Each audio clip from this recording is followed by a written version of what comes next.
Hi friends, ఇగోండి ఈరోజు మా కిచెన్లో చిన్న మినీ బ్లాగ్ ములంకాడ బంగాళదుంప కర్రీ ఇలా కట్ చేసి వాటర్లో వేసుకోవాలి.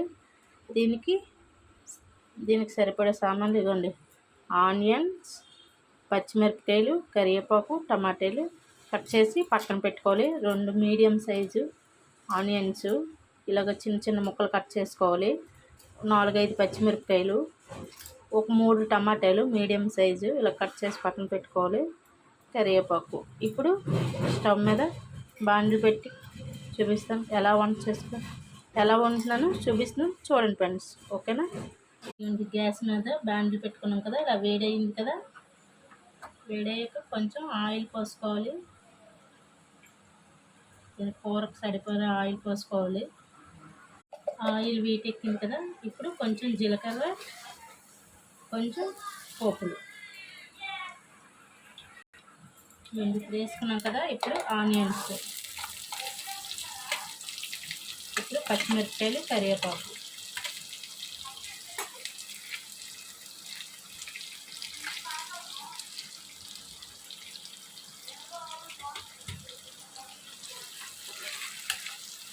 ఇలా బాగా వేగనివ్వాలి. కొంచెం ఇదండి, ఆనియన్స్ బాగా వేగుతుంది కదా, ఇంకొక నిమిషం వేగితే కొంచెం బ్రౌన్ కలర్గా కొంచెం వేగితే బాగుంటుంది కర్రీ. ఇదిగోండి ఆనియన్స్ మగ్గిపోయింది కదా. ఆనియన్స్ ఇదిగోండి, అల్లం వెల్లుల్లి పేస్ట్ నేను దంచి వేసుకుంటున్నాను, చాలా బాగుంటుంది. ఫ్రెష్గా అల్లం వెల్లుల్లి పేస్ట్ కొంచెమే ఇలా దంచి వేసుకుంటే సరిపోయింది. ఇది పచ్చివాసన పోయినంత వరకు ఇలా వేగనివ్వాలి ఆయిల్లోను. ఇదిగోండి ఇలా వేగిపోయింది కదా అల్లం వెల్లుల్లి పేస్ట్, ఇలా పచ్చివాసన పోయినంత వరకు బాగా వేగిపోయింది కదా. ఇదిగోండి, ఇప్పుడు దీంట్లోకి ములంకాడలు, బంగాళదుంపలు ఇలా వేసుకుందాం.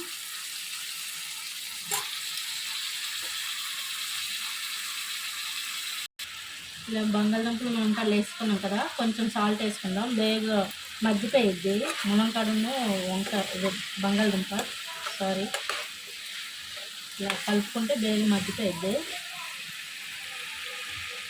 ఇలా కలిపాక ఒక 2 నిమిషాలు మూత పెట్టుకున్నాం, సిమ్లో పెట్టేసుకుందాం. బాగా మగ్గిపోయిద్ది కదా. ఆయిల్ కర్రీ పెట్టి 5 నిమిషాలు అయింది కదా, సిమ్లో పెట్టుకున్నాం. ఇవ్వండి బాగా వేగింది, కొంచెం ఇలా వేగిపోయింది కదా.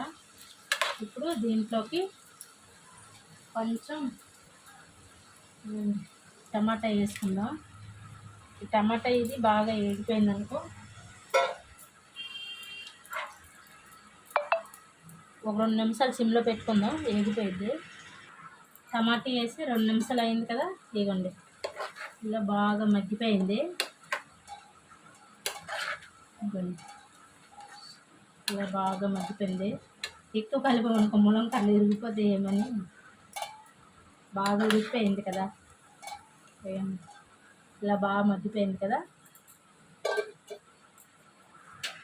2 నిమిషాలు అయింది కదా, బాగా మగ్గిపోయి ఉంటుంది.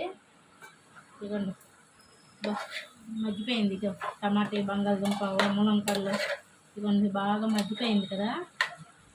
ఇప్పుడు దీంట్లోనికి 1/2 స్పూను పసుపు, ఇదిగోండి 2 స్పూన్లు కారం. నేనైతే 2 స్పూన్లు వేస్తున్నాను, మీరు ఎంత వేసుకున్నా స్పైసీగా ఉండాలని సరిపోద్ది. నాన్ వెజ్ కాదు కదా, వెజ్ కదా, సరిపోద్ది. కారం ఎక్కువ పిల్లలకు కూడా తినరు కదా. ఇందాక సాల్ట్ వేసుకున్నాను కదా నేను కొంచెం, ఇదిగోండి సరిపడా సాల్ట్ వేస్తున్నాను. ఒక 1/2 స్పూను ధనియాల పౌడరు, ఒక 1/2 స్పూను గరం మసాలా ఇలా వేసి బాగా కలుపుకోవాలి. ముక్కలకి, బంగాళదుంపలకి, ములంకాడ ముక్కలకి బాగా పట్టేలాగా ఇలా బాగా కలుపుకోవాలి. ఇవన్నీ బాగా కలిపేసుకున్నాం కదా, ఇలాగ బాగా ముక్కలు కాకి బాగా పట్టేలాగా, బంగాళదుంప ముక్కకి, ములంకాడలకి ఇలా బాగా పట్టేలా కలిపేసుకున్నాం కదా. ఇప్పుడు దీంట్లోకి కొంచెం వాటర్ యాడ్ చేసుకుందాం. ఒక 10 నిమిషాలు హై ఫ్లేమ్లో పెట్టి ఇలా ఉంచేసుకుందాం. ఇదిగోండి కర్రీ దగ్గరికి అయిపోయింది కదా. హై ఫ్లేమ్లో ఒక 10 నిమిషాలు ఉంచుకోవాలి. ఇంకా బంగాళదుంప ముక్క ముక్కడ బాగా ఇంకా దగ్గరికి బాగా ఉడికిపోయింది. బాగా ఉడికితే టేస్ట్ బాగుంటుంది. ఇలా వాటర్ వేసాక ఇలా మూత పెట్టేసుకొని ఒక 10 నిమిషాలు ఫుల్ హై ఫ్లేమ్లో పెట్టేసుకొని ఉంచుకుంటే సరిపోద్ది. కర్రీ అయిపోయింది. కర్రీ పెట్టి ఒక 5 నిమిషాలు అయ్యింది కదా. ఇలా మధ్యలో తీసి ఇలా కలుపుకోవాలి. లేదంటే ఇగోండి అడుగంటిపోయింది. ఎంత బాగా ఉడుకుతుంది కదా ములంకాడ బంగాళదుంప. ఇది రైస్లోకైనా చపాతీలోకైనా పులకలోకైనా చాలా బాగుంటుంది కర్రీ. సూపర్గా ఉంటుంది. ఓకేనా.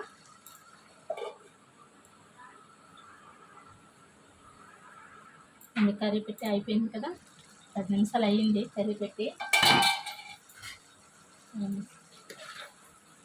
లాస్ట్ ఇప్పుడు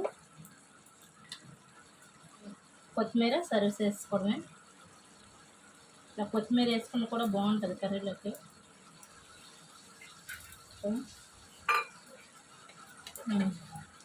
బంగాళదుంప ములంకాడ కర్రీ బాగా ఉడికిపోయింది. దగ్గరికి అయిపోయింది. గ్రేవీ కూడా భలే వచ్చింది కదా. ఇలా అయిపోయింది. ఇప్పుడు ఇది వేరే బౌల్లోకి సర్వ్ చేసుకోవడమే. ఓకేనా ఫ్రెండ్స్. బాయ్. మా వీడియో నచ్చితే లైక్ చేయండి, షేర్ చేయండి, సబ్స్క్రైబ్ చేయండి ఫ్రెండ్స్. ఓకేనా. Bye friends.